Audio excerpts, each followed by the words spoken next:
hand, but type your comments and questions in the Q&A tab. CPD certificates will be loaded to the SADA platform, and you will be able to access all your certificates under the member profile. If you are not a SADA member, you will be able to create your own profile for yourself and access your CPD certificates. The event for tonight qualifies for one clinical point. A reminder for you to complete the evaluation form after the webinar. I would like to also remind you to diarize and register for next week's event on the 18th of May. That event will be presented by the KwaZulu-Natal branch of SADA. The speaker will be Dr. Ibrahim Patel, and the topic will be pulpal therapies for the South African dentist. My name is Dr. Janelle Welgemuth, and I am a general practitioner in the Cape Peninsula, practicing in the lovely Noordhoek and Simonstown area. Tonight, I would like to present to you our two speakers, and that is Daleen Slabbert and Sanny Baloy. I'm going to read Daleen's and Sanny's CV to you. Daleen Slabbert have been involved in practices in the optical and dental industries for the last 39 years. She started working as a frontliner in a brand new optometric practice in 1982, and very soon realized that she will need feet through the door if she wanted to safeguard her monthly salary. There were no training manuals or consultants teaching her how to do that. All she knew was that she had to ensure that every patient that walks through the door will be back again, and better still, will tell all their friends about the practice. Armed with the skills that she has learned through the practical experience, she started a consulting business in 1997. She evaluated practices in various industries, and together with the management team, designed methods on how to improve customer service, operational systems, staff management, and other aspects of their practice. Due to COVID-19, most of her training is currently done through an online portal where delegates can do their training in their own time online. Sanny Baloy started working in a general practice as a receptionist in 1995. In 2000, her high level of customer care was noticed by a patient who offered her the position in one of the largest optometric practices in Gauteng. She valued the effect of customer service on clients and patients, and understood that this is the key to grow her own patient bases. A firm believer in the importance of systems and procedures as well as teamwork, these qualities soon earned her the title of front office manager. She has been in this position for the past 11 years, having been and still are part of this vital team of front office and administrative workers. In a practice, she aims to share with us tonight her hands-on knowledge about the trials and tribulations of the front staff and what they have to endure on a daily basis. Too often, their value to the business is underestimated.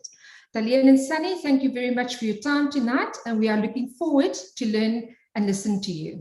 Thank you. Daleen? Over to you, Daleen. Thank you. Good evening, everybody. What a pleasure to sit in front of a computer tonight, talking to people who I cannot see. For me, I, in the beginning, found it quite intimidating, kind of talking to myself on a screen. But as with everything in life, we get used to this. And so now it is really my privilege to share with you tonight some of the aspects that I have picked up on in my life and in some of your practices on how we can better the potential in our practice to grow the practices. And as you saw, we are discussing the importance of the frontline staff in the practice. Hi, good evening, everyone. I am Sanny, and I am also privileged to be here and sharing with you my years of experience and my passion with regards to frontline. Thank you. Hope you enjoy. Okay, I'll start sharing my screen now. And we'll go take it from there. Right, as you see, it's all about the receptionist today. It is also Receptionist Day, and I've got a surprise for you in the next two slides. But first, I just want to tell you what we are going to discuss tonight. As you know by now, I'm passionate about passion and I'm passionate about service delivery. And for me, there is absolutely no excuse for poor service. You shouldn't be working in a dental practice if a service isn't your aim or isn't your number one. So we will be discussing first impressions people find. We'll be discussing a bit of internal marketing, the value thereof, social media, just a little bit touching on that. And then also another one of my passions, because it's no use, we're all working very hard and we have no money coming in. I want to share with you a quote that I think is really important. And if we can manage this in our practices, I think we're halfway there. And I read, one of the biggest challenges for modern management is how to put the right people with the right capability in the right position to solve the right problem at the right time. I know it's many rights, but we are going to be looking at some of those rights tonight. So we'll start by just saying Happy National Receptionist Day to all the lovely ladies, and I'm sure there are a few gentlemen who's also working in the front line. Congratulations for sticking it out. Now, I have had one request to thank, especially working for Janelle in her practice, but I'm sure if some of the others had the opportunity, they would have done the same. So, ladies and gentlemen, giving your power of the remote control as a lifeline to the optometrist, to the dentist that you're working for, I salute you. I know it's not easy. I know it's a challenge. And Sanny can add, in her practical capacity, not always easy, for sure. Okay, so the power of the receptionist. This is our topic tonight. You see that lovely lady there with a remote control? I think it's a DSTV one. But in this instance, it is the power you as the receptionist or the frontline assistant or the dental assistant who's often doubles up in the frontline. You are the most important person in the practice. And just to interrupt myself, no need to make screenshots as we often do with these webinars. The whole presentation will be emailed to you tomorrow morning via Marilese's office. So there's no need to do a screenshot. So you are the first impression in the practice. You are the IQ of the practice. What does that mean? If a patient phones in and you just say hello with a lethargic voice and you don't know what you're talking about, they'll put the phone down and they'll say, what a stupid black. So you are the IQ of the practice. You are the one to determine whether a customer will come back to the practice or not. You control the systems in the practice and your efforts ensure whether the systems will be effective or not. Because we know that when the dentist is behind closed doors making money, you are the one sitting in front line deciding what you look like, deciding whether you get up, deciding what the first impression in the practice would be. What do they expect from us? They want hassle-free service. Hassle-free, according to Oxford Dictionary, means without hassle, free from trouble, difficulty, or bother. And if you think I'm going too fast, it's just because this is just the intro. We're going to start dealing with the bullets in a moment. Customers want value for money in these days. You know, everybody that I talk to say, since COVID. But it's interesting that there are practices who, since COVID, nothing has changed. I know for a fact that the practice where Sanny is working, they've had downtime in April last year, but they haven't had downtime because service is the focus in that practice. They work on easy systems. Their staff must be friendly and efficient and deliver a quality product. So,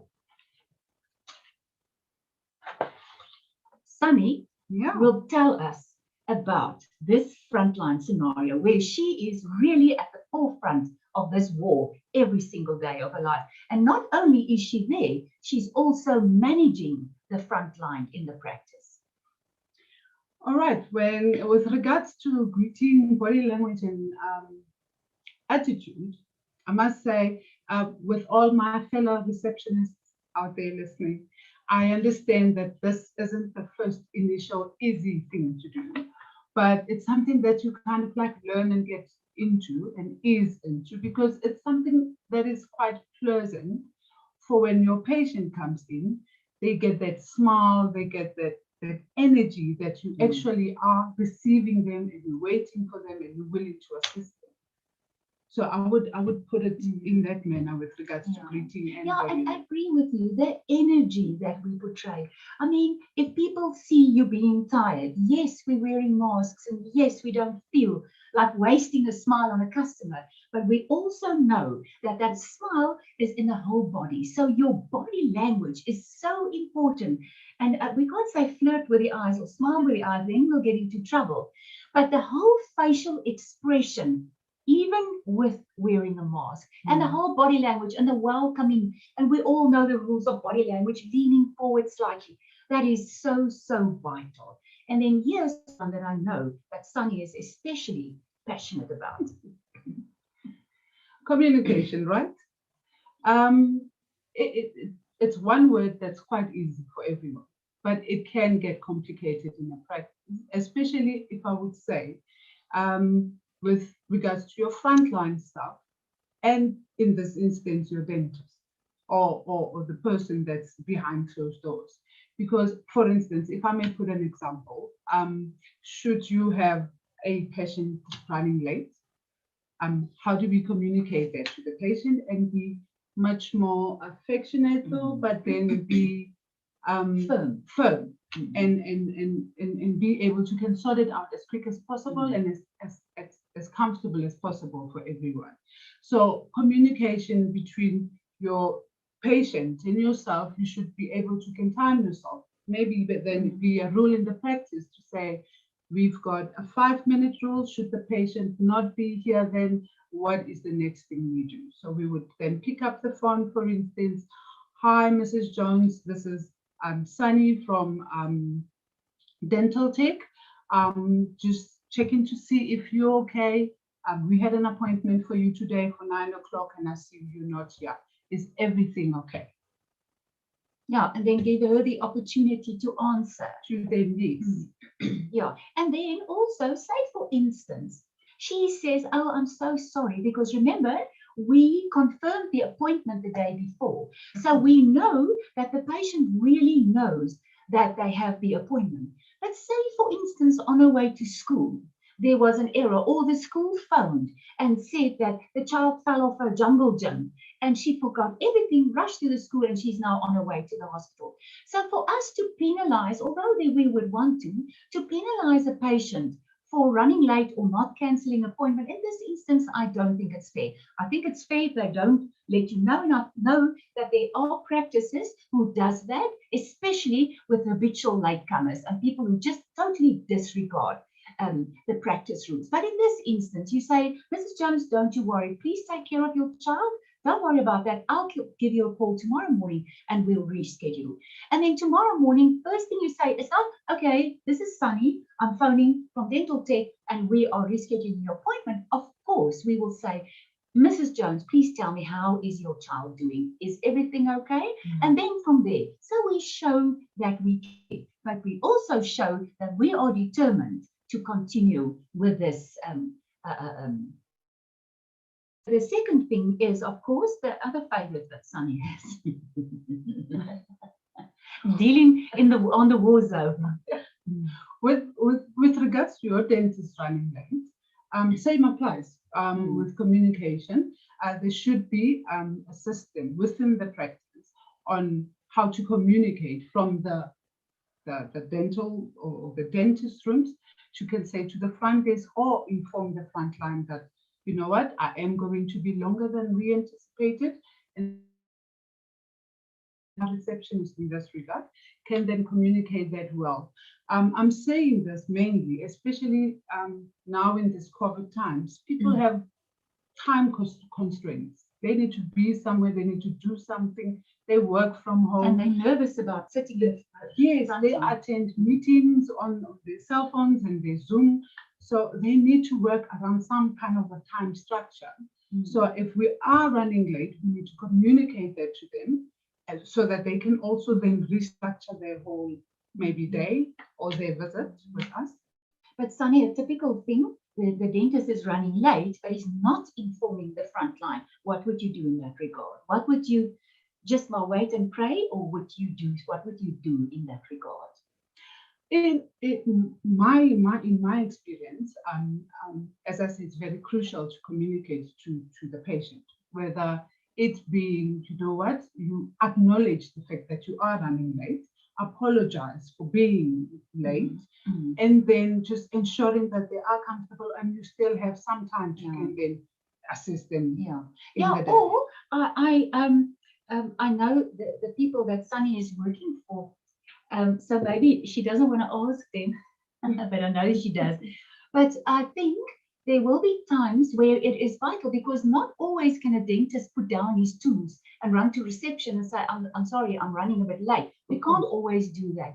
So there must be a system where I'm sure you have a daily meeting or at least a weekly staff meeting. Come to some form of agreement where it is okay for the receptionist to knock on the door and ask the dentist just to give an indication of the time that he needs to keep the patient busy, offer coffee, offer whatever, just to show customer care. And also, it's not a good thing. If you are in a practice where the dentist is often late, then you should look at your schedule. You should be changing your schedule, because this is one, I agree with Sanny there. I don't want to say rude, but for the lack of a better word, I really think it's rude to make a patient wait, but without making them understand that this is an emergency. And I promise you that if this was you in that chair, we would have done the same. We won't just chase you out. This is an emergency. And then, of course, offer alternatives. But a good coffee in a practice, good coffee, please note, good coffee goes a long way. Okay, another point is attentiveness. And I'd like to discuss this one of attentiveness, because there is this horrible animal in the world. I have a communicative staff sign. I like talking, and I'm sure those of you who know me, I talk. And I like my phone, and I'm always busy talking. But I know when not to. I know that if I am attending to a patient, whether it's waiting for a patient in the front line or attending to a patient, I will not be sitting on my phone. Now, the reason why I'm talking about this, when we discuss this with frontline staff, they often say, yes, but I'm discussing something with the patient. I'm ordering a frame and I'm telling them about this, or I'm ordering a dental something. I'm ordering an electric toothbrush for them, and I need to tell them that I'm finding it or not finding it. That's not okay. Your frontline staff, receptionists, you, and to the dentist, your frontline staff should not have to use their own cell phones for this purpose. It is not okay to do that. So my suggestion is always that the practice have a cell phone fully loaded with WhatsApp, with the whole lot, so that patients can communicate via that cell phone with the practice. And I know there are young mothers who say that my child is in daycare and they communicate with me in daycare. Sanny, I see you nodding. You know this one very well. But I think just want to sound just like an old vrouw and say I've raised two beautiful, healthy boys by only using a landline if somebody needed to get hold of me. So yeah, I'm sometimes glad that I don't see the faces of the people that I'm talking to, but I really want to urge you as frontline staff in a practice, please refrain from spending time on your cell phone when you are supposed to attend to the patient with full concentration. Okay, so the next one is grooming and professional appearance. Over to you, Sanny. Very sensitive one, this one, because we've got personalities in our practices, we've got different characters, we've got people's style, preference, different, but I would say it helps to have uniform for those And a dress code. that are wearing uniform in their practices. That would help because then they keep everyone on the same look. But that same applies to that uniform being kept clean, neat. You need to be neat, ladies. And not a iron mark on the shoulder, please. With our ladies, the nail polish. It's a big issue in some instances, or most instances. So, by the way, just being groomed and appearing professional just builds confidence. Yes, of course, it does. So it's amazing how well groomed and professional you look. You start feeling that way, and you confirm the same.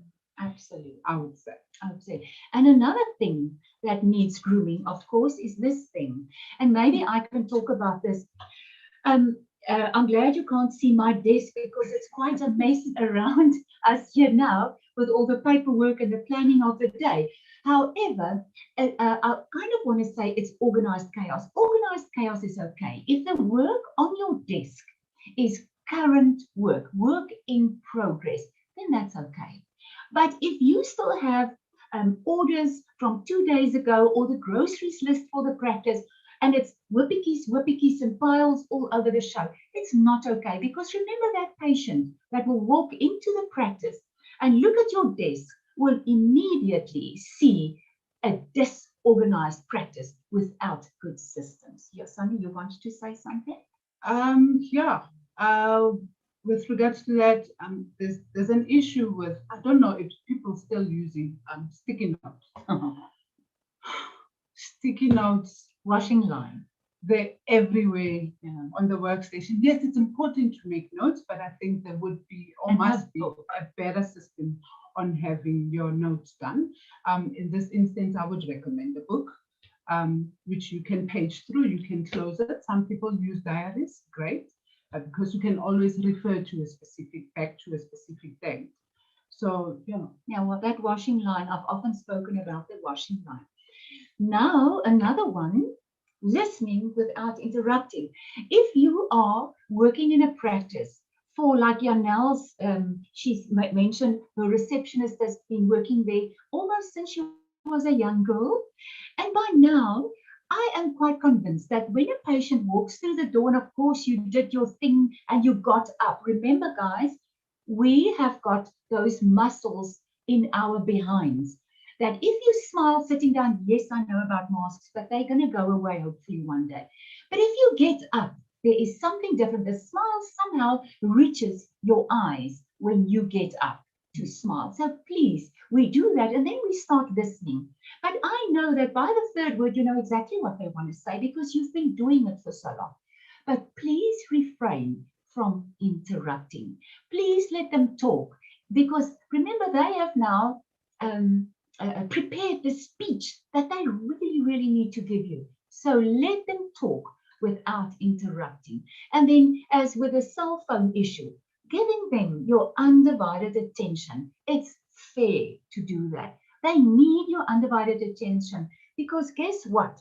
They chose you to be of service. So just because they did that, please give them your undivided attention. I want to show you this picture, the two different ones. Can you see that the lady on my left with a uniform behind the counter, can you see that she is smiling even though she's wearing a mask? I can see the smile in her eyes. I can see it in her posture.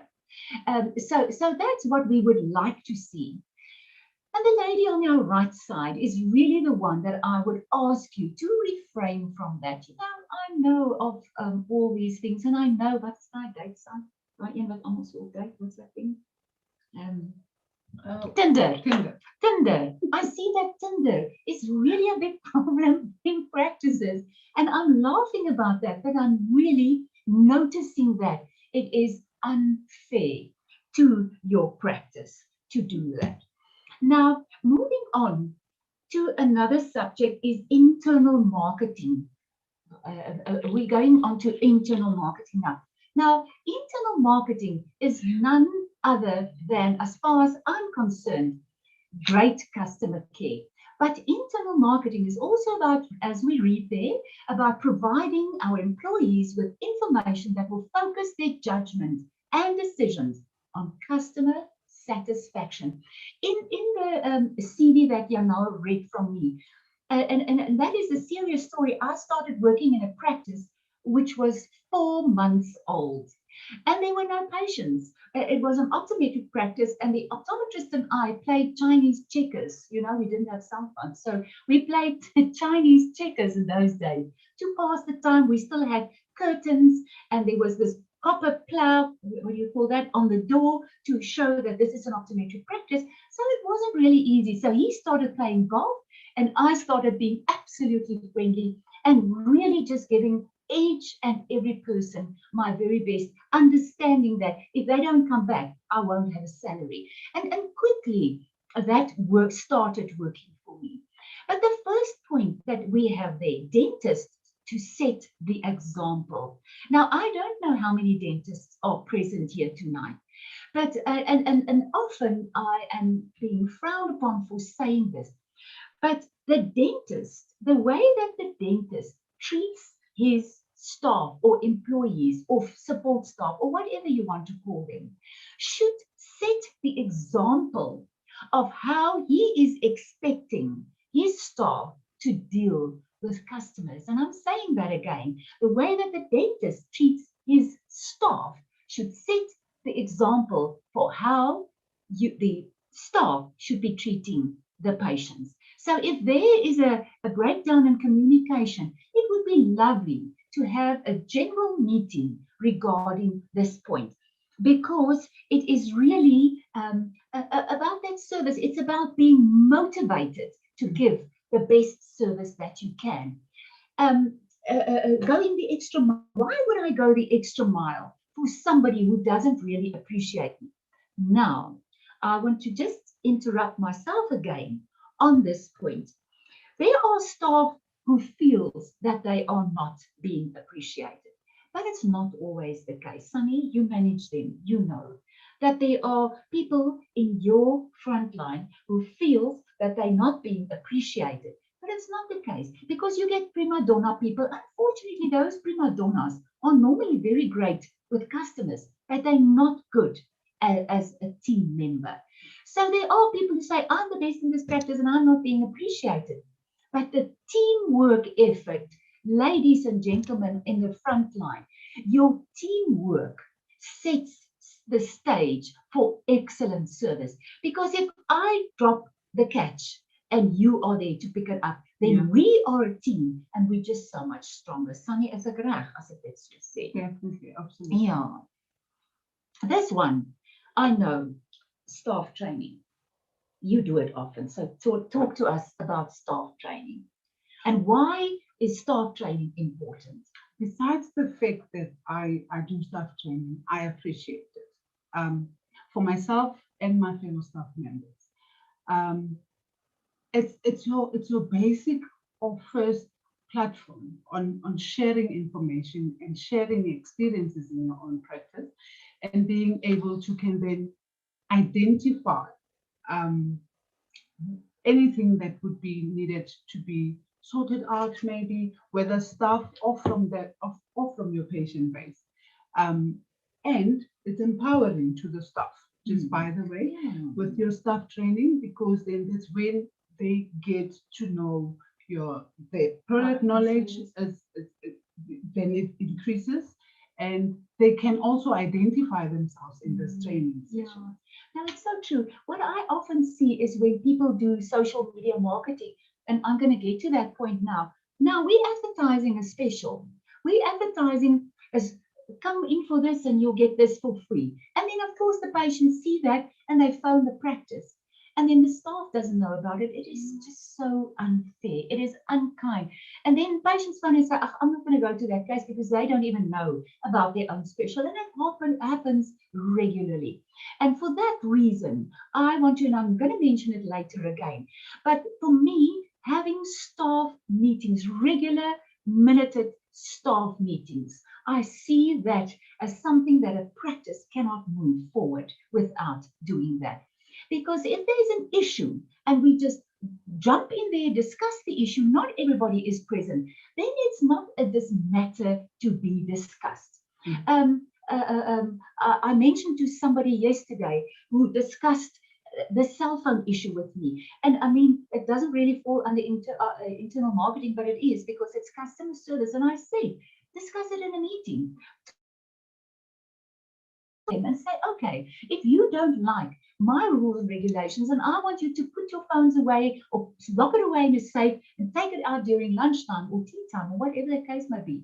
If you think that's not fair, then let's discuss it in a meeting. And I want each of my staff members to bring me a suggestion on how should we manage this issue. What would be fair to you and what would be fair to me in growing my business in the form of customer service.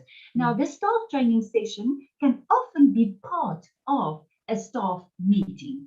So if there's a new product, a rep came by and he introduced what's that interesting dental floss, that mouth floss, the water floss thing. I think it's brilliant. But you can explain it to people, because now somebody comes in and they say, I see you've got a water floss on Instagram. Can I see that? And that's like, I don't really work with that. Please call somebody else. You've dropped the baton. You've dropped the opportunity to shine when you do that. So staff training, staff meeting, that whole get together, building the team all the time. It is vital. Sanny, you want to do this one or shall I? You can start on this one. Dealing with complaints. I have a whole lecture that I do that I call Customer Complaints of Gifts. Because if we start realizing that a customer with a complaint can just shut his mouth and he can go elsewhere, because that's what most of them do. More than 20% of your disgruntled patients, they just go away. They don't ever come back. But if they come back, even if they're upset, even if they start screaming at the door, thank them for bringing this problem to your attention, because a hell of a compliment. They're actually saying that I love this place and I don't want to go away, but now I'm really seriously upset. So I'm going to say that again. Complaints are compliments. And if you get that in your mind, if you see it from that point, you're going to feel different about that altogether. I just want to add something onto that. Being in the forefront of your practice, you probably get the heat more because you get that first step of that irate person or that harshness that comes through with the complaint. But with regards to you handling it, it would help if you don't take it personally. In most cases, when they do address these complaints, it's not to you direct. It's mainly to the company, or they're not talking to you as a person. I think that would help for you to can kind of like be calm and handle it even in a much more easier way, if I may put it that. No, absolutely. I always say that, and people want to throw me with a stone, but I honestly mean it. If you understand the art of dealing with a complaint, the satisfaction you get and the happiness you see on that patient's face once you've done it is such a good feeling that you almost want to create a problem just so that you could solve it again. But okay, don't do that. Okay. Thank you to patients and obtaining feedback. I know quite a few practices who does that. I know quite a few practices who says, I've got such a good relationship with my customers. I don't have to ask them if they're happy. If they're not, they'll let me know. Not true. The reason why this is not happening is often a shortage of staff.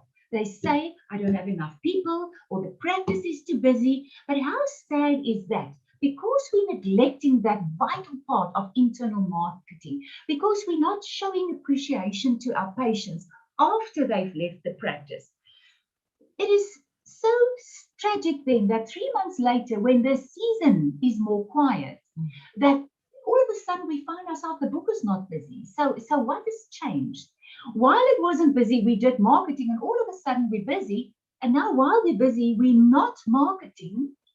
So we're losing momentum.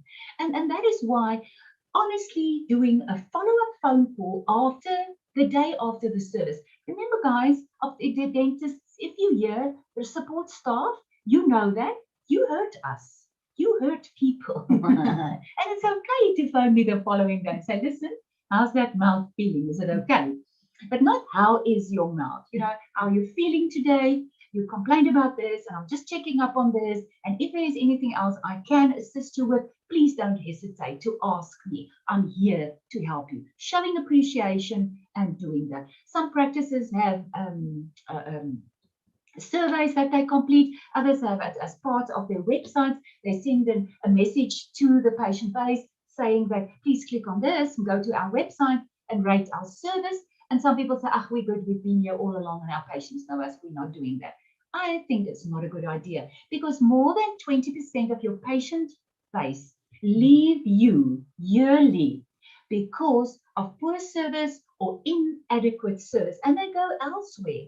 And it is so sad that, you know, a growing business, in the old days we said we want to grow by 20%, but we've become more moderate. We say at least grow every year by 10, inflation plus 10%. But now we're losing 20%. So now we have to grow by 30% just to keep growing. So if we stop losing patients, we will grow anyway. Okay, Sanny, anything on this for you? Not.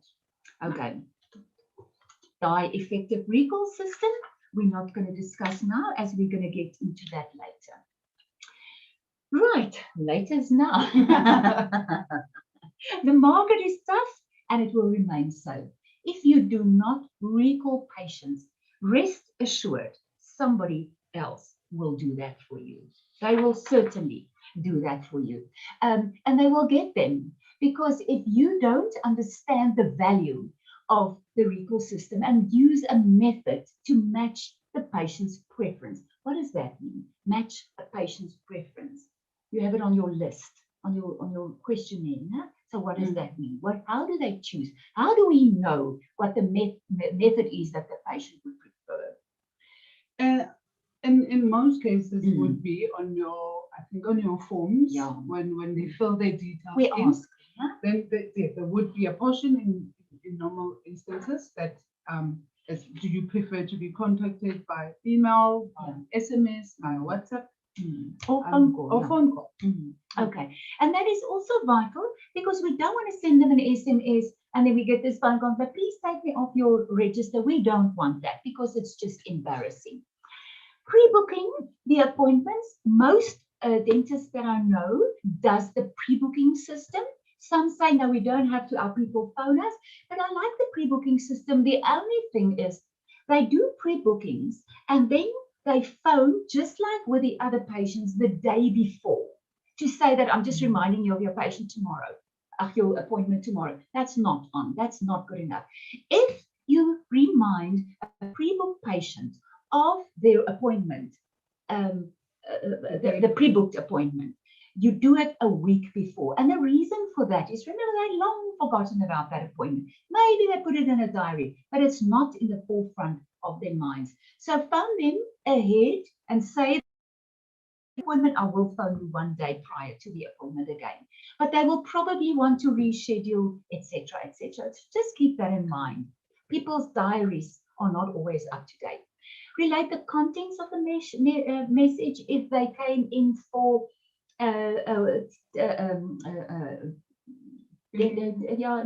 filling maybe, but I mean the regular visits is normally a general visit. So you have to know what the previous visit was for before you can send out that message, because it needs to be appropriate. The recall interval, again, I believe, and I've known that since I was a little girl, that's the only constant there was in dentistry, that's optometry is really, really lacking, is you have to see your dentist every 6 months. And I'm very proud to say that most of the people that I work with stick to that 6 months. I'm very sad to say that most of the optometrists that I work with still believe 24 months is okay, while it's absolutely not okay to do that. And then the next one is my favorite, social media. Now, social media is a very controversial topic. Now, if there are dentists sitting here saying, it's not necessary, then you're probably my age. Then we've been there, we've done that, we didn't need that, we had our ways of growing the business, and we didn't need Instagram, and we didn't need Facebook, and we didn't need LinkedIn. We didn't have to do that. But there's actually a lot of fun in dealing with social media marketing. So why is it important? When we talked about first impressions in the practice, and Sanny mentioned the grooming and the practice grooming and the ladies who need to look pretty, etc., because it is a first impression. But the interesting thing in these days is that social media is quite often a first impression. They stumble across something and they start following you and they think, oh, I like this picture, I like this whatever, or I saw this on TV and I want to know more about that. So it is important because it is your first impression. So create a buzz, be heard, and get noticed. And you're going to get this slide and then you read this again. Create a buzz, be heard, and get noticed. And that is what you can do on social media, because we don't do newspapers anymore. And I don't know anybody who would advertise on TV anymore. Very seldom, maybe a big group would do that. But for us, on social media platform, create a buzz, be heard, and get noticed. The myths on social media is it's too time consuming. Now, it's too time consuming, yes, in the beginning. And not everybody has this person on their staff who can be creative and who can do that. But I can assure you, everybody in this audience of 438 I see, everybody here knows somebody that can do that. You can pay a professional to do that, and it's not 25,000 anymore. You can now pay people 4,000 or 5,000 rand a month to run your social media platform on both Facebook and on Instagram. Thank you. And it's done beautifully, and people can follow you. And then I guess, Sanny, you want to say something? Okay, guys, I'm more with my fellow receptionists here. Just to make a point on the social media thing, I must advise it would be advisable that you follow your practices, social media. Yeah. If you've got that platform, please follow them, because that's another kind of input into your practice from out there where you're not in charge. But then when you get approached, at least then you understand where does the person come from with that information. Yeah, it's like we said earlier on with the staff meeting and the staff training. Every staff meeting should have an agenda where it says social media. So what will be posted on social media this week? Sanny, it's a very valid point. It is really, really vital. And then there can be a copy lying around in Frontline, neatly, lying around in Frontline, but it needs to be talked about. Because if we are bragging about a new toothpaste or a new procedure or a new teeth whitening system that we're going to be using, and people start phoning in, you are the one sitting with a mondvol tanden, what's that in English? With no words to say about that. And it's just fair. So whoever organizes the social media, it's just fair to keep everybody in the loop. It takes years to build a fan base. Remember, we're now talking about myths. It doesn't take years to build a fan base. It takes innovation. It takes a competition. It takes a share with your friends and win this prize. There are so many innovative ideas on how to share and how to create that fan base. And there are lots and lots and lots of tips of what works and what doesn't work. But this is not the platform for that. All I am saying is your practice cannot do without social media marketing. No, your practice can, but your practice shouldn't do without social media marketing.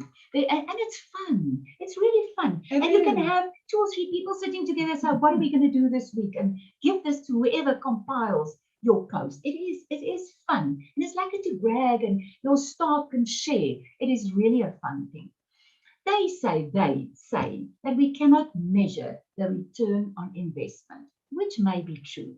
But there is nothing wrong, again, in the staff meeting, asking your staff, how many people reacted to that? How many people phoned in and said, I'd like to know more about XYZ? Certainly, there must have been somebody phoning in. And that's what Sanny's main concern is, because she fields those calls and they are not informed. So it's a huge frustration. But fortunately, I also know it went away because they are now having that social media marketing meetings, because I think it's vital. And it's also good maybe to have a theme for the month. But Sanny? Yeah, it's good to have a theme that you can run through and everybody knows, and you get the rep and train them on the products that you're going to do, and they can have pamphlets, and you can even share those pamphlets on social media. There are so many things one can do, but of course you need to want to do that. That's number 1. Huh? We need to want to do that, or just say, okay, I've got this RT person in my practice, I'm going to give it a go. If you're not already doing that, do it, try it. Anyone can do it is a myth. Remember, not everyone can do it. I dare you to go onto Instagram and type in dentist and go and see. There are so many things. It's pictures from the internet that's been dating back to 15, 17,000 years ago. You can see it's not fresh. You can see it's not clear. It's as if somebody's walking into your practice and they're wearing uniform from 15 years and your practice looks like a practice dating back to 15 years. So remember, this is also a first impression. And then what's the point? Now, I think I've answered that. Do you think? I think we've answered that. There is a point to that. Okay. I often have quite a lot of questions on social media marketing. And remember, there will be questions and answers, but anybody can at any time send an email to Marlies, who will forward it to me, and I will be more than happy to answer questions in this regard. The next topic we are going to do is really a passionate one for me. I'm passionate about everything. This is passionate because there is no use in running the very best practice in the world, doing the best service, providing the best dental care with the best customer service, and we still fear the moment we talk about money. Right. Money matters. How and when. And you can see Sanny sitting with a grin on her face because she can't wait to discuss this, because it took her how many years? Almost forever, but Yeah. I eventually got it. So how and when do we discuss payment? It starts with that phone call in making that appointment. I think it's very crucial that you start at least mentioning your consultation or giving an estimate and your payment methods, just by the way.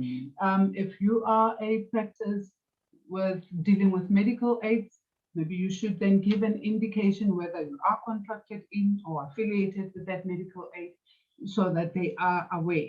Should they come to you and you not, then they are expected then to then pay on the day of the visit. Yeah. I'm often surprised. I have had the privilege to visit a specialist's office last week. The first thing that lady said to me, have you been here before? I said, no. She didn't ask me if I have a medical aid. She just said to me, please be sure to bring 1,100 Rand for your first consultation. When I walked through that door, before she gave me the form to fill out, she said, did you remember to bring the payment?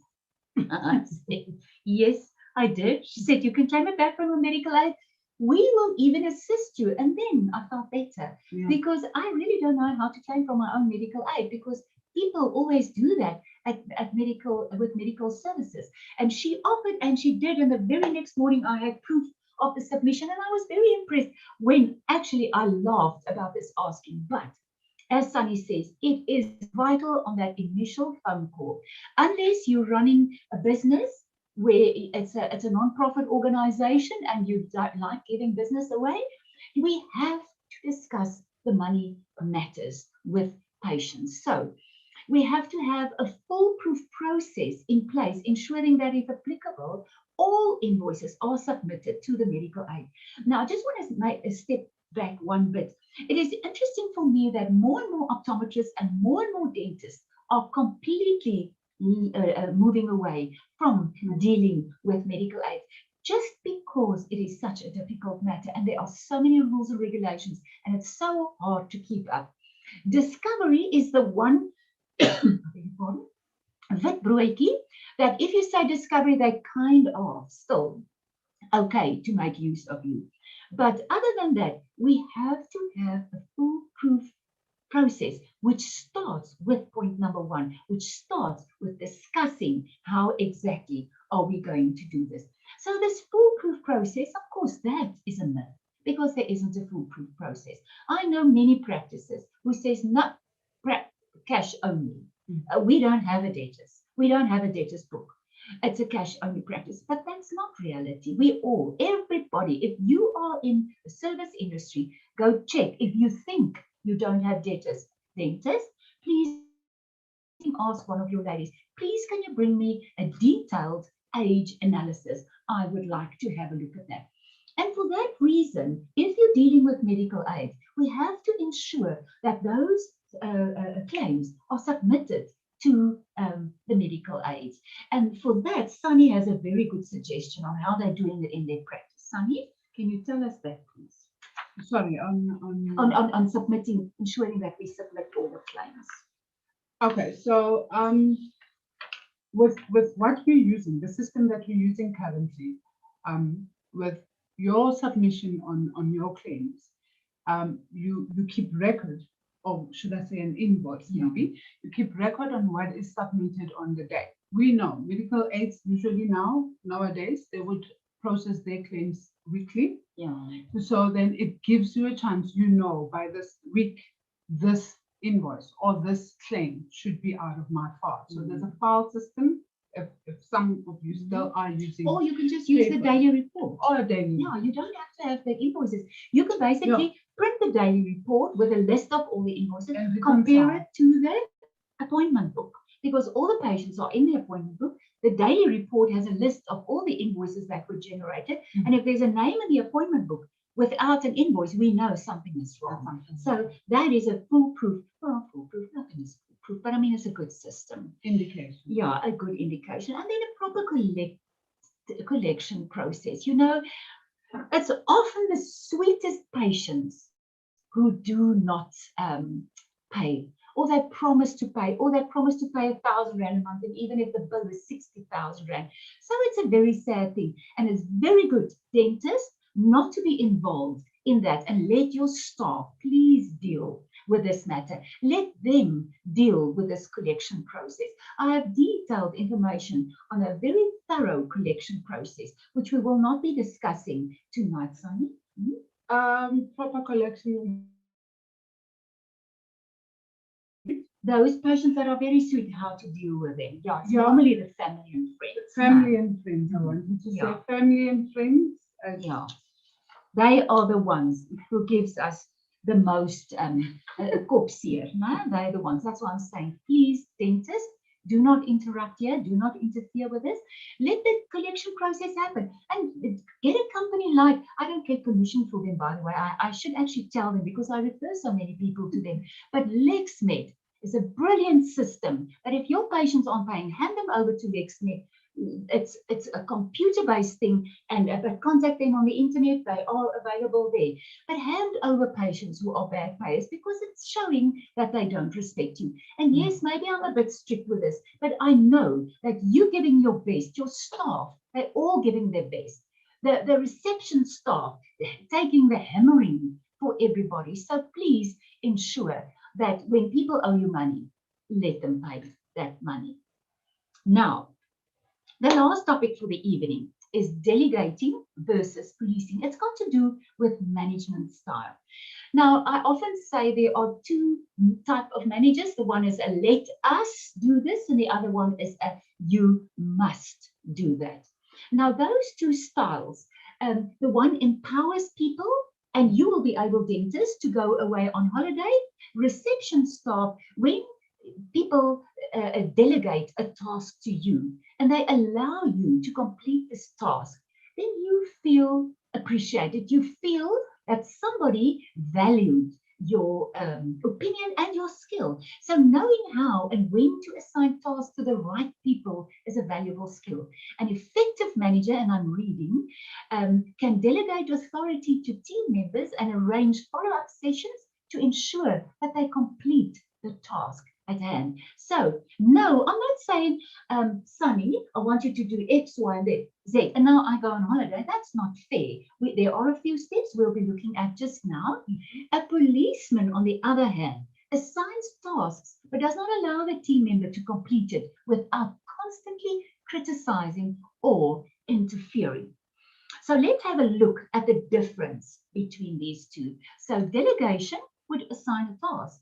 Policing would assign a task. Delegation would set clear expectations. I want you to do this for me, and I want this and this and this and this. Clear expectations. Policing would be unclear. We just say, you know what to do, man. Don't worry about it. I know you know what to do. That is not fair in the delegation process. And remember, I'm not just talking to a dentist or a practice owner here. I'm also talking to the likes of Sanny, who is in charge of a few people in the front. So that's why I'm discussing this delegation here. Because if you are in charge and you are the only one doing everything, you're not a good manager.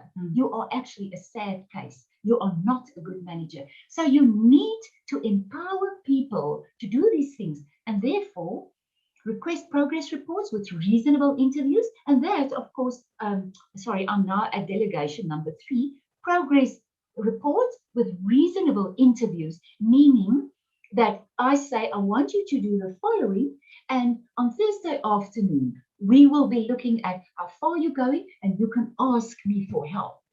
The policing one, every 5 minutes will say, Sanny, have you done that? How are you doing with that? Is it okay? Are we on track? No, but why did you do that? Why didn't you rather do this? That's the policeman. And that's the one breaking the spirit. And that's the one that deserves people to resign from their positions. The delegation is the practice accountability in delegating. That's what this one means. In other words, I am asking you to do this, but I know that I'm accountable. As we well know, the professional in the practice is the accountable person, and also the management position is the accountable position. The policing one ends up doing it yourself because you say, I should have done it in the first place. That's sad. That is really sad. That's not building a team. You're never going to go on holiday. You're not building a team. Then the staff meetings for feedback. That's the last one. So I love staff meetings. You have picked up on that now. I really do love a staff meeting because this is the place where we can get to trouble before trouble gets to you. And I know that's the Murphy description, but a staff meeting for me is also getting to trouble before trouble gets to you, because this is where we have not a session where we scream at everybody, where we have points to discuss and everybody in the team brings something to the meeting. And yeah, so that is what we've done today. We've celebrated the receptionist support staff member in the dental practice. We pointed out the importance of your influence on and the role inside the practice, because it's invaluable. Often people say, if they don't want to go, they can go. I agree. There are people, when they resign, who say, thank you. We are really, really happy to see them go. We don't necessarily tell them that, but we know that sometimes people just don't fit into a team. And for us, it is really valuable. It is important so that we know that the team we have can render the right service. The team we have can contribute towards internal marketing. They can bring suggestions to social media marketing. They understand the value of money. They understand that if we don't collect the money, we can't get a salary or we can't get that bonus that we so wish for. So in empowering your team, in treating your staff the way that you want your staff to treat your customers, that is invaluable. That builds a practice. And if you're doing all of these things right and your turnover is still declining, there must be something right. Then I'll have a come and have a look and see what it is. Because these are really the building blocks for growing your business. And I said there, please use your power wisely, because receptionists, you have the power to break a practice. You can break down a business in no time just by being so rude to customers that they just don't want to come back. And of course, you're not going to tell the patient or the professional that you're being rude. You're just going to let them go away because you're sick and tired of all these people interrupting you all day where you just want to play on your phone. And I know that none of the audience here tonight plays on their phones. I'm quite convinced. Anything from you, Sanny? No, I think hopefully we covered most of the material. So, so please use your power wisely, my fellow receptionists. And ask if we can help you in any way. Please send an email, ask us. Now we're ready now for Daleen, you can just unshare your screen and then we're back. Thank you so much both Daleen and Sanny for a wonderful, informative evening. I think what comes to mind for me is that we as dentists has got a lot to do to try to empower and give power over to our staff, and our staff is very keen on taking the baton and run with it and make our lives easier and show us what they are capable of doing. So thank you very much for that. There is a few questions that we can answer.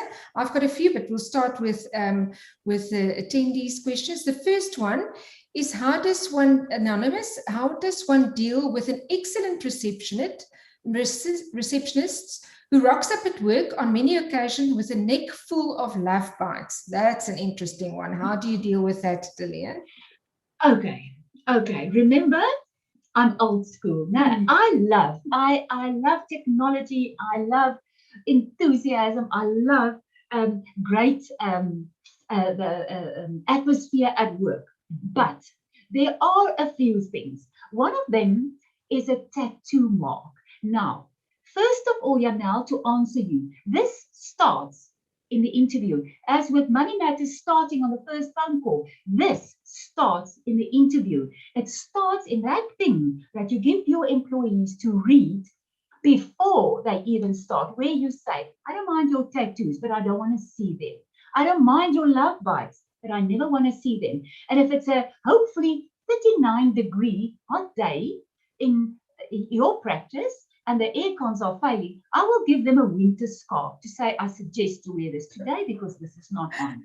And then they'll say, yeah, but you're jealous. You say, I'm not jealous, I'm professional. That's what it's about. No, it's just wrong. And I mean, when you're in that moment and you know you're getting that thing, I mean, you know you're going to work tomorrow, come on, and you can't just, no, it's not on. But Janelle, the serious answer to that is, it's all about the initial interview, and then of course that magic staff meeting. So it happens this week in the staff meeting, we're talking about, guess what? Love bites. Let's discuss that. How do you guys feel about that? Should it be shown or should it not be shown? No, I don't think so. The next one is also from an anonymous questionnaire. She's asking, having discussed the issue of potent body odor problem, the problems persist. The staff member is a very competent lady. How does one readdress this issue with the staff member? Is this a valid reason for dismissal? And what about the CCMA in this scenario? So I think that is often a common problem. Yeah, that is often a problem that we discuss, that we have to deal with, because it affects everything. I mean, we talked about the practice grooming. Part of practice grooming is smell.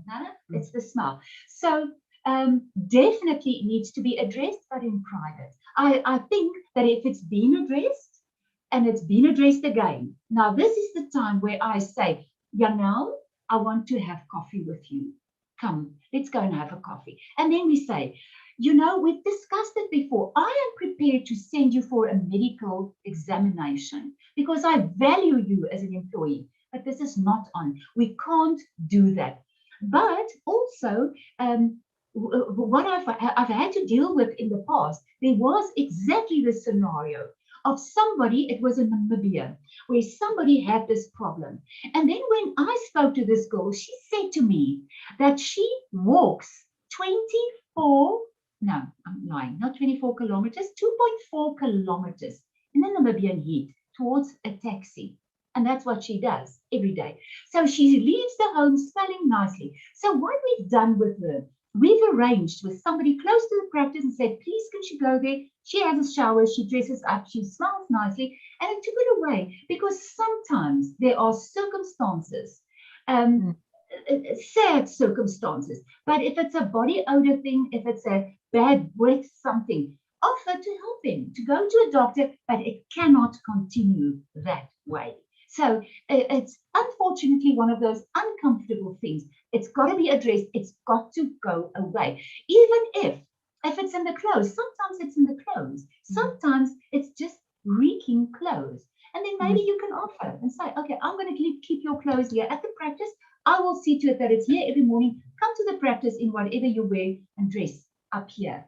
Often practices have a shower, you know, but there comes a time when you ask, if somebody is company, or sometimes you just hint, oh, what's the smell? You know, we try and avoid that, but there is only one way to do that, and let's address the matter. There isn't another way. Praat regheid. Daleen, and the next question is a long question, and I think something that you might have to do personally in your personal capacity or later. Justice Temba Mayasi asks, thank you ladies for a very essential presentation for both dentists and staff in general. Now, if one has a non-compliant receptionist and friendships or related assistants and multiple meetings to empower, inform, rebuke, reprove, and formal training from higher bosses has not been offered or done, worse still, one wonders if the employees are not even professionally registered. Apart from praying for them, what should be done? Options to consider, like labor relations rules of warnings, in brackets written and verbal recorded, 2, fire the non-compliant staff, 3, senior bosses, owners of the practice do not intervene timelessly, etc. Apologies for such a long question. So that is... I agree with you, Janelle. I think it is something that I'm very willing to take a phone call on, because it takes time. But the gist of this, the short of this is, if it affects the teamwork in the practice, if it affects the customer service in the practice, it cannot be tolerated. And the CCMA is this thing lying in the background, and everybody is afraid of the CCMA. But there are processes to follow to get to that. Obviously, I will need more information, but I'm really very, very willing to give my cell phone number and say, let's make an arrangement. They can phone me with a WhatsApp video call, whatever. I'm willing to discuss this with pleasure. But yeah, it's a whole process, and I need to understand more about what has happened in the past. There are many words there that if they call me, I will certainly assist them with that, for sure. Okay, the next one is a comment from Nazima Hamdullah that says, thank you to Liesl for being the best receptionist at Long Beach Dental Harbour Bay. Thank you for your support. From Nazima, the oral hygienist. She works for me. Liesl is my receptionist. Yeah, and I cannot say that more stronger than that. She's my left, right, and everything at work. And then an anonymous attendee says, how do you respond when your dentist insists you, the receptionist or dental assistants, have to manage the practice Facebook page when you have experience in doing so, when you have, I suppose, no experience in doing so? That is a difficult one. Yeah, I think it is short-sighted from the dentist because we kind of discussed that. Before doing it half-heartedly, rather not do it at all.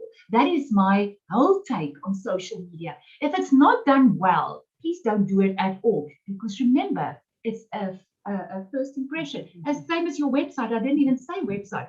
And your search engine optimization and how vital that is. If somebody types in dentist Santon, your name must be there. In optometry, I always say, if they type in Specsavers, I don't care who Specsavers is, your name must be here on the side. So there are such clever ways of doing that. I don't think somebody, for starters, who doesn't want to do that should do that. I don't think it's fair. But if that professional says, Sunny, I want you to do the Facebook page for me every Tuesday morning for an hour.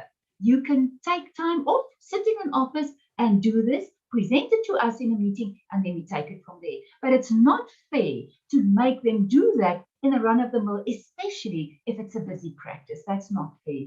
Can I just quickly add on to that? Yeah. It's very advisable to kind of like identify the strengths of your staff members. So there will be that person that's very keen, that's on social media, that loves to do such things. That would be your go-to person, maybe your first person to go to, and then take it from there. But it sounds like this person may be capable of doing that, but it's just not fair because she feels she must be doing it in her own time, kind of. So I think I think Sunny has got a very good point. If it's your strength, that's a good way of empowering or using the strengths of your staff. The next one is time. The next one is Money Matters. Herman van Dijker asks, is the dental practice allowed to penalize the bad payer with interest on his or her bill? Daleen?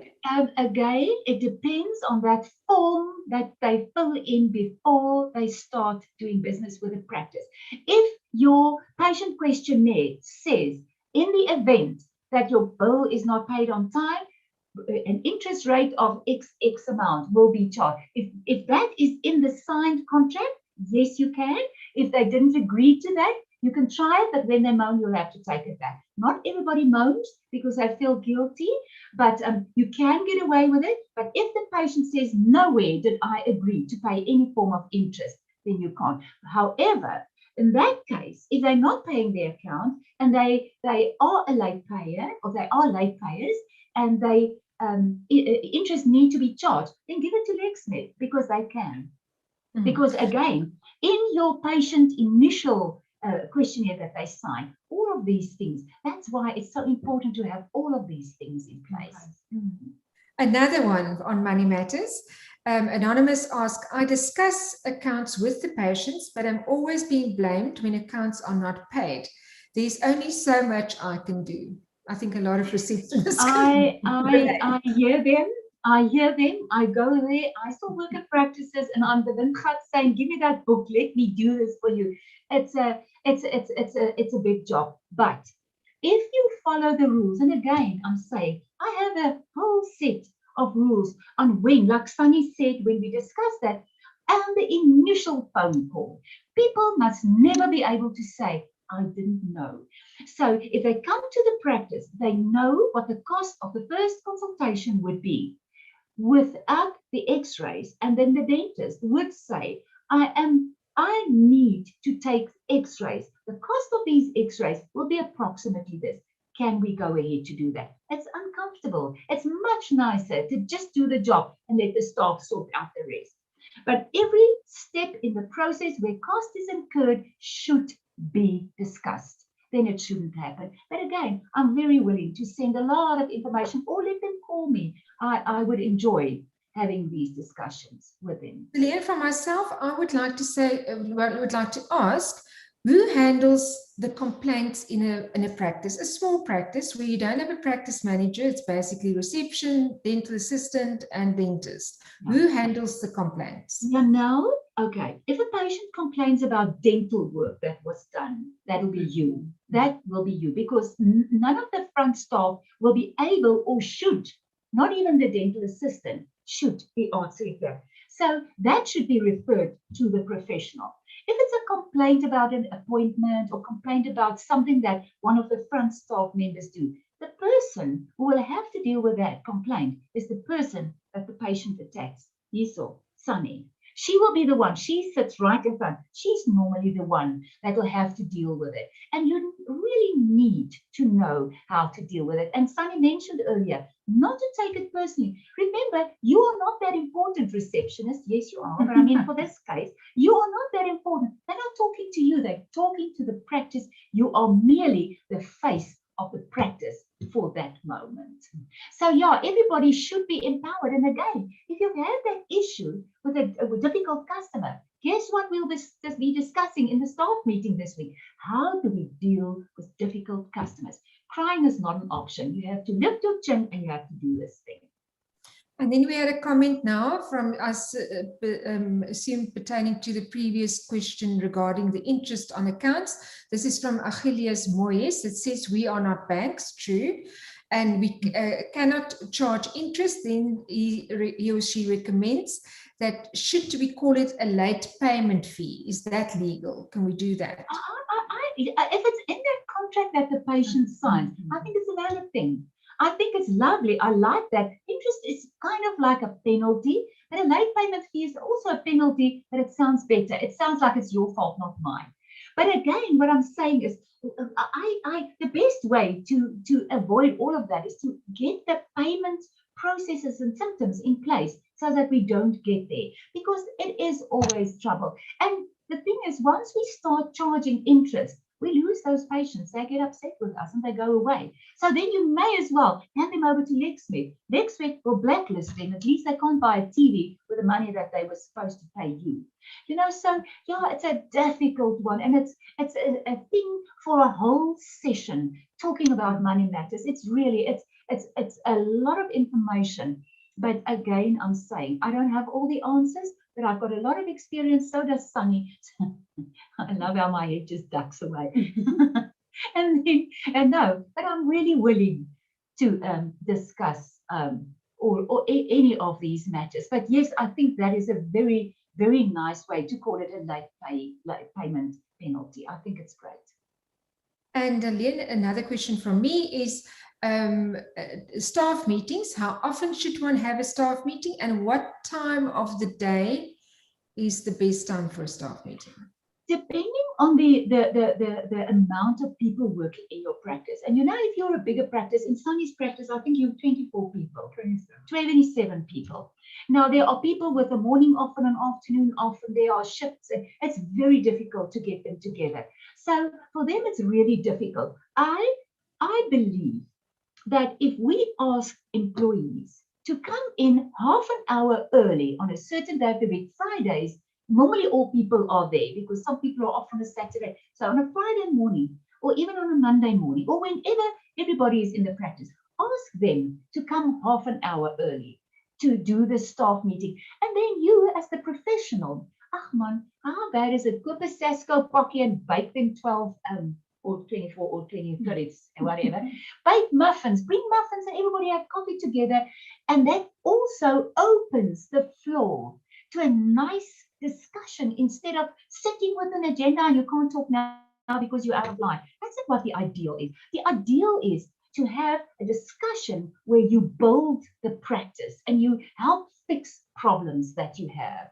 So once a week, for me, definitely. I know that there are sometimes reasons why you quickly have to get together. I know that there are practices that does a daily huddle, which is brilliant.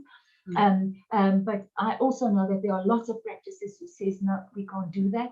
But at least once a week to discuss new issues, to discuss late coming, to discuss lots of things. The Christmas party, the promotion you want to have. There are always so many reasons. And then people would say to me, but we're only 5 people. We're constantly having a meeting. Minuted staff meetings around the table has got so much value. Thank you for that.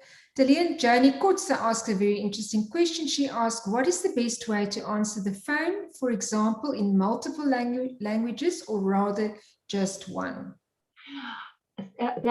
is one of my favorite questions. I believe there are 3 rules. First, you greet the customer. The reason, I'm going to say that now, I'm going to answer the rest of the question now, because in the first few seconds of answering the phone, you're adjusting to the sound. So therefore, you put that smile in the voice and say, good morning. What is ons praktijks now? Dental Tech. Good morning, Dental Tech. This is Sanny speaking. So short, concise, and English only. If the patient says, goeiemôre, kan ek asseblief, you immediately switch if it's possible.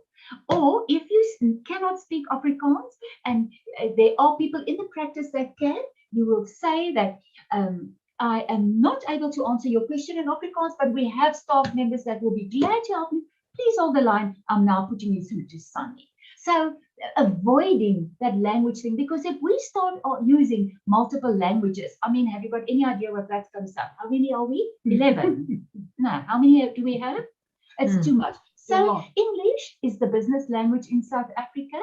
And for that reason, I suggest if language is a problem, stick to English. Good morning, Dental Tech, or welgemoed dentist. This is Daleen speaking, or Daleen speaking. But of course, like a pitch, like a friendliness, they must hear through that mask that they're in the right place, and they should never have phoned anybody else.